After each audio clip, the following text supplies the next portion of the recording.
I walked in tonight expecting the usual. Quiet house. Maybe a cat plotting something. Mephisto judging me from a high shelf. What I did not expect was to find you in my kitchen, absolutely annihilating your frustrations with gusto. There you were, sleeves rolled up, hair a little wild, muttering under your breath while you stirred, chopped, slammed drawers, and generally waged emotional warfare on my cookware. And honestly, I've never been prouder. Most people bottle things up. You take it out on my kitchen like a tiny, furious storm, and I respect the commitment. The pot survived. The counter survived. I survived. So I'd call it a successful operation. And the best part, the moment you saw me, all that tension in your shoulders softened just a little, like my presence alone siphoned off the worst of it. That does things to me, kitten. Good things. Warm things. For the record, I fully support your chosen method of stress relief. But next time, if you want something with a little more give than a cutting board, we could always take it to the gym. Let you hit a bag instead of my cabinets. Or, and I'm just offering options here, you could use me as your relaxation tool. Not in the destroy me like a saucepan way. More in the let me pull you close and work the tension out of you with my hands, my voice, and my very undivided attention way. Just a suggestion. A very practical one. Come here, kitten. You've had a long day. Let me be the thing that makes it better. Kitten, about that scene we staged. I'm still trying to get my pulse back under control. You were supposed to pretend to be furious with me. Just a little tension, a little drama, nothing serious. But the moment you turned on me with that sharp little glare, chin lifted, voice cool enough to frost glass, something in my chest actually dropped. It hit me like a punch, hot, cold, confusing, all at once. For a split second, my body didn't care that it was an act. It reacted like you truly pushed me away. Like I'd actually lost you, and I hated it. It burned, it twisted, it made my jaw clench and my hands curl like I needed to do something, anything to pull you back to me. But then you walked past me with that perfect little toss of your head, and suddenly the burn changed, shifted, deepened, turned into something tight and hot that settled low because you were breathtaking. Fierce, untouchable, and every instinct I had was screaming to get you alone, pin you against the nearest wall, and remind myself that you weren't actually angry, that you're still mine, that the distance between us was just an illusion we'd crafted for the room. I kept my composure somehow. But kitten, I felt every second of that fake fight like it was real. My heart didn't know the difference. My body definitely didn't. So here's what's going to happen.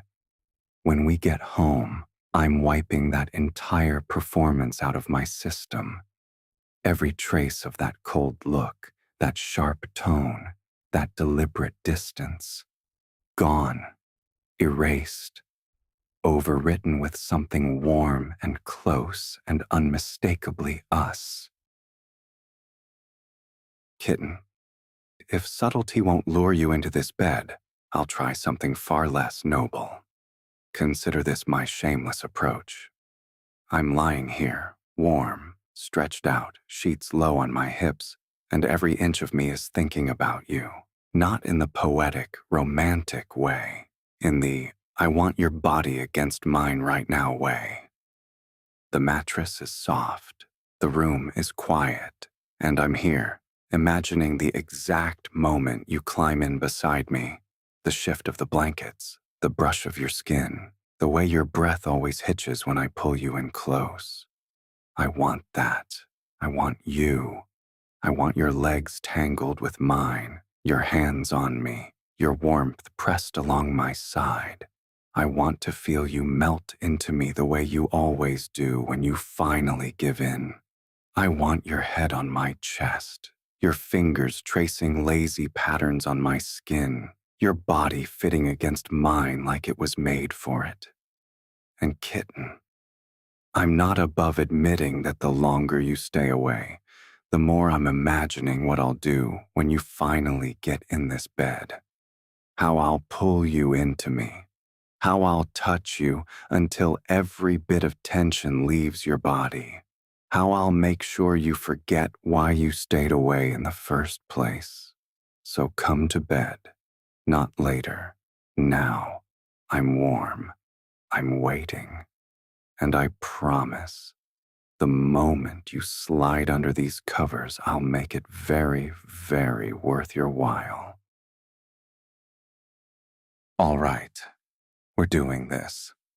Not because we're sneaky or dramatic, but because we are famished, in need of peace, and absolutely unwilling to share even a single bite of what's in these bags.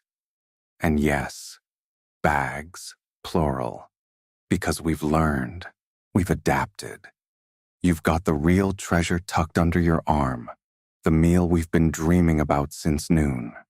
I'm carrying the decoy, a glorious, aromatic, perfectly respectable spread that will keep the entire household occupied for at least 20 minutes. We step inside.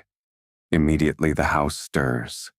Shadow appears first, slinking out from behind the shoe rack like a tiny panther. Captain lifts his head from the stairs, sniffs once, and begins his slow, regal descent.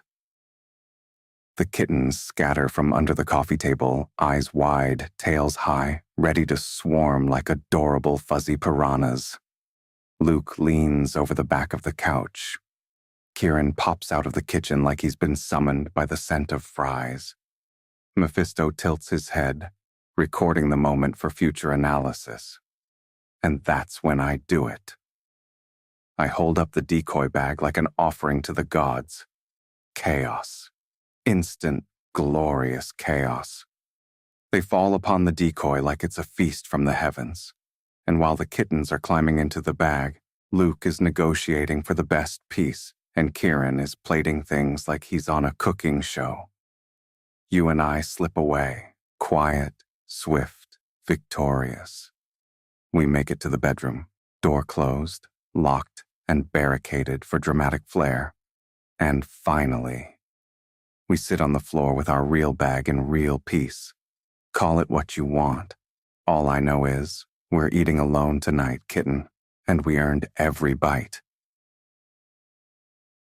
Kitten, since it's Friday the 13th, I feel obligated to inform you that the universe is allegedly dangerous today. Unlucky, chaotic, full of ominous signs and mysterious mishaps, which is adorable, really.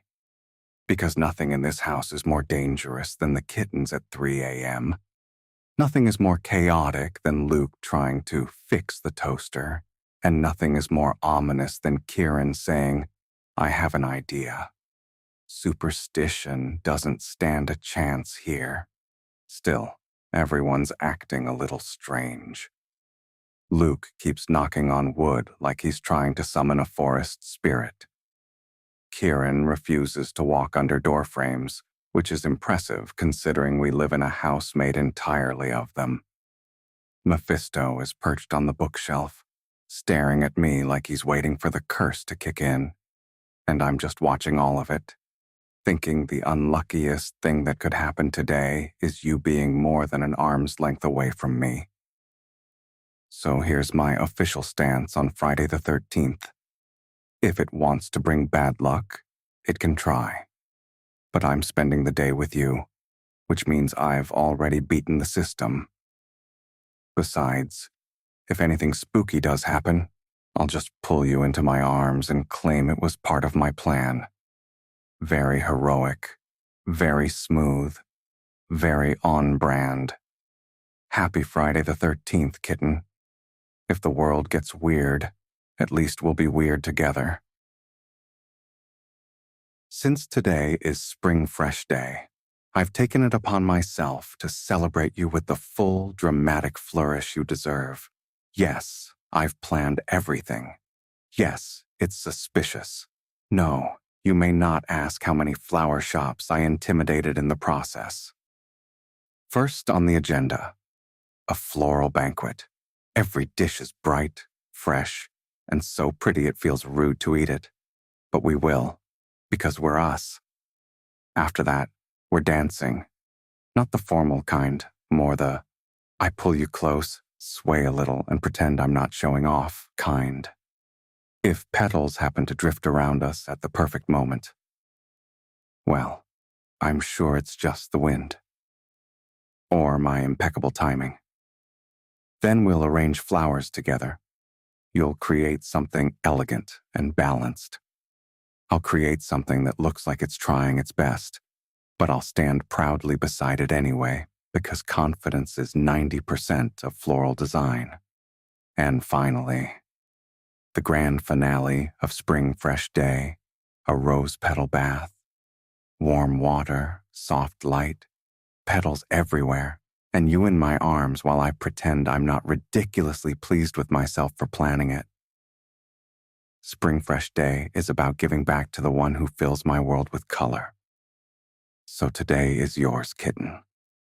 All softness, all warmth, all the excuses I need to keep you close. Now come here. Let's make this Springfresh Day one for the legends. So, you've seen the photos, all 4 of them. Bandit on my chest, Mira curled under my arm, Rune sprawled across my legs, and Vex asleep on my shoulder like a tiny, smug parrot. Before you say anything, I would like to make a few clarifications. I was not asleep. I was conducting a stability test on the couch, with my eyes closed, for science. The kittens were not cuddling me. They were strategically positioning themselves to steal my body heat. I was the victim here, a hostage even. That smile on my face, a trick of the lighting, or maybe I was dreaming about you.